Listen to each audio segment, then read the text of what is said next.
I would be remiss if I didn't say this. He gave me my first break, which on Metsblog, so thank you for that, Matt. I'm eternally grateful for that. He founded Metsblog.com in 2003 as a school project and has built it into the go-to source for Mets news and opinions with over 500 million page views since its inception. His book, The New York Mets Fan Bucket List, is available now, and he'll be signing copies of it at the Barnes & Noble in Eastchester, New York tomorrow evening at 7 o'clock p.m. It is Matt Cerrone. Matt, man, what's up? I'm doing good, guys. What's going on with you? I'm pouring my beer as we speak. Oh, awesome. I had to get my daughter off to a t-ball game, so you know how it is. I heard all about it. You're our first guest. I know you have. You're our first guest that actually wants to drink with us. Cheers, man, virtually.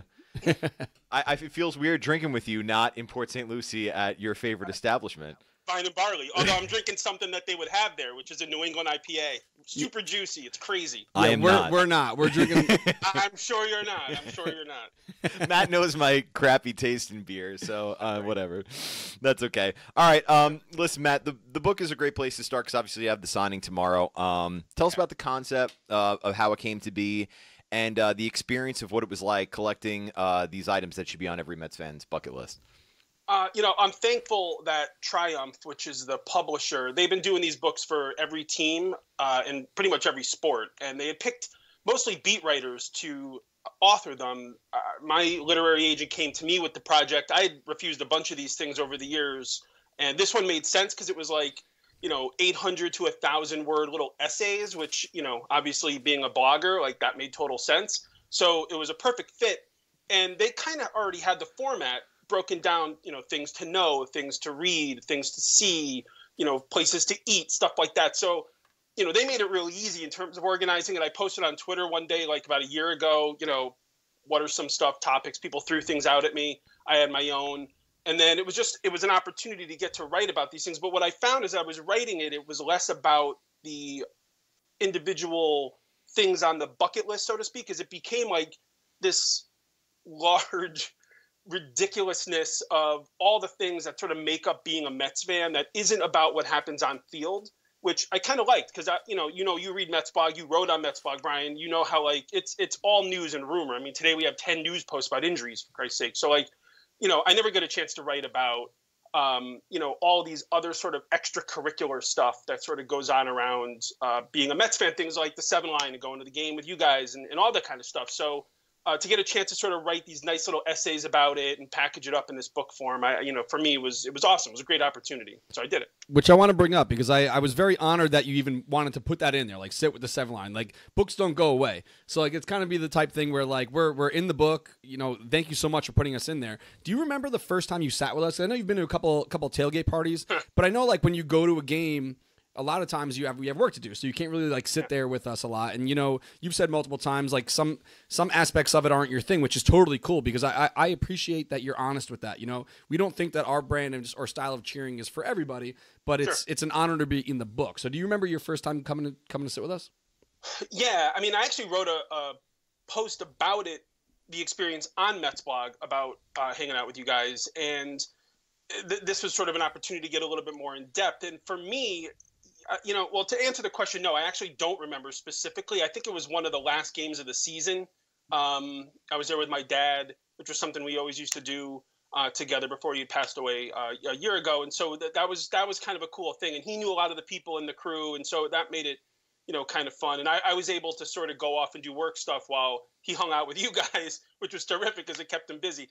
And so that was sort of the introduction. And then for me, I didn't grow up with a lot of Mets fans around me. I'm surrounded by Yankee fans, some Red Sox fans. And, I have like maybe 2 or 3 close Mets fan friends that I grew up with, if that. I don't keep in touch with them very much anymore, just one. So, the opportunity to kind of go out and sort of have that experience that you guys are having where, sit there and just sort of be surrounded by Mets fans who just want to have a good time. We're not, yeah, you can talk a little bit about, injuries and moan and groan and stuff. But for the most part, you guys are there to have a good time, watch the game, and enjoy a baseball game, which gets really lost sometimes. Yeah. And I am guilty of it, because that's my job to an extent, is to really sort of get bogged down in the minutia, the day-to-day stuff. But it's supposed to be fun. For me, it was always sitting on the couch watching the game, with my dad or a couple buddies. So, to go and be surrounded by 800 people that are all sort of like-minded and sharing in the same experience is awesome. And that is absolutely something that I think every Mets fan should experience, probably even the most jaded. To be totally honest, I think that's the person that probably would benefit from it the most, is actually going out there and hanging out, We're going to divert. I mean, we're going to get off the list here. We do have some notes, but I do want to bring up, because Brian and I talked about this all the time, like seeing behind the curtain and doing this every day. And I see sometimes, you used to take, I don't know if you still do it, you take like social media breaks. So is it tough for you to balance doing this as a job and also continuing being a fan? Because you mentioned there's not many people around you that are Mets fans. For those that are watching or listening, Matt's from Connecticut. So is it harder for you to balance that and still stay true to your roots of being a fan when you got to do this as a job? Is that tough? No, not really. And the reason for it, and Brian can attest to this, is I don't really, well, and so could you for that matter, I don't really go to the park that much. I never did as a kid. It was a treat. It was once every couple of months at best. Because it's 2 hours, 3 hours of traffic away. So I didn't really go that often, and I still don't. I mean, I have press credentials, and it's my job to sort of stay in touch with the team and aware, but it's not necessarily to be on the ground in the locker room asking questions like a beat reporter. That's not what I do. That's not who I am. So, I go and I kind of network a little bit and kind of catch up with some people, and it's more just an opportunity to say hello and keep some relationships going. But yeah, I mean, so I'm not there all the time looking behind the curtain necessarily. Yeah. I can, and I guess I'm allowed to an extent, but that's not, and this gets back to what I said before, that's not why I was a baseball fan. I didn't grow up wanting to be a beat writer, and I still don't. So, that's what I like what I do, which is be a Mets fan and talk about what I think about the team. That's it. Yeah, so, yeah. Do I get to meet David Wright and text with him about my spine injuries? Yeah, okay, but that's that. It's not, hey, when are you coming back from the DL? Because I want to report it. I don't care. Right. Well, I'm glad you brought David Wright up, because one of the big things that always pops out to me is your relationship with him. So I got to see a little bit of it firsthand. I know he wrote the foreword for the book, and he's been a big supporter of Mets Blog throughout the years. Tell us a little bit about working with him. And I know he's been kind of off our radar for a little while because he's been hurt, but still, one of the biggest figures in Mets history. Well, he is alive. I can tell you that. Well, that's good to hear. Yeah. No, he's he's super nice, and he's just really genuine and just a normal dude, which helps. You don't get a lot of that. Baseball players are a little strange sometimes. I think Darren could probably tell you that. So he's just kind of a normal guy. So that helps. Number one. Number two. I got into Mets Blog. I started doing it as a hobby and started kind of taking it seriously around the time he came into the big leagues. He was one of my first interviews. He was in Double-A. He wasn't even promoted yet. And so we've known, I've known of him and he's known of me for a long time. And then through spring trainings, got to know one another a little bit. And yeah, when the book came around, I saw, Chris Carpenter did the forward for the Cardinals, and I knew Pete Abraham was trying to get David Ortiz to do the one for the Red Sox. I felt a little pressure to I got to get, somebody of some notoriety to do this. And so I figured, well, let me just ask David, what the hell? He never does anything like this, so maybe he'll say yes. I don't know. He said yes immediately. And, we talked a little bit and worked together on writing it. My assistant, Meredith Perry, Brian, who Yep. She's terrific, Great. and she She's helped great. kind of craft it. And ultimately, once I read it back and kind of saw what it was, I realized for him, I think it was just an opportunity. Like Darren said, it's a book. It's permanent. And I think he knew Mets fans would have this in hand. And this was an opportunity essentially to say thank you to Mets fans and if you read it, you see he's basically just saying thank you for giving him the opportunity to have the life he has. And, this was an opportunity for him to put that in print and to be able to do that for him and with him, for me as a fan and as somebody who knows him, that's just awesome. All right, so Brian Ernie, Darren Rainey, talking with Matt Cerrone. Check out his new book, The New York Mets Fans Bucket List. It's available now on Kindle, Amazon for Kindle as well as paperback, right? And I saw you're number 17 on the hot new books or something like that, baseball books, which is awesome. So congrats on that. I know. That's not enough though. It's just so terrible. No, we'll bump it up. I'm I gotta be number one, and I don't even know what that means. With this show. I'm the exact same way. I watch other live Facebook videos or live shows that have 10 times as many likes on their page as we do, and we have better numbers than they do. So, and he texts me about all it the time, at all like, hours Brian, of the check day. out the numbers because we both have a baby, so we know that screenshots. I know he's up at 5 a.m. You know what I mean? So I'm like, dude, check this out. We're crushing it. So anyway, all right, man. General impressions of this team right now: 4 games under 500. They've won 6 of 8, but then they get the bad news right away today. They have the Nats coming in. Is there any way you see them playing in the postseason? It's going to be hard. They got to play 600 ball. They got to go 60 and 40 or whatever, something like that to win 90 games. And 90 doesn't even really do anything for the wild card if the Rockies and the Diamondbacks don't fall back a little. So, I mean, maybe that gets the Nationals. The Nationals bullpen. I mean, we're going to see in the next few days how legit the Nationals are, and I'm still sort of suspect on their pitching. But it's going to be hard, man. Everybody, they played so great in the second half the last couple years, but they weren't at 1.8 under 500 at any point those 2 seasons. So, I mean, it's going to be a tough fight. They're losing guys left and right.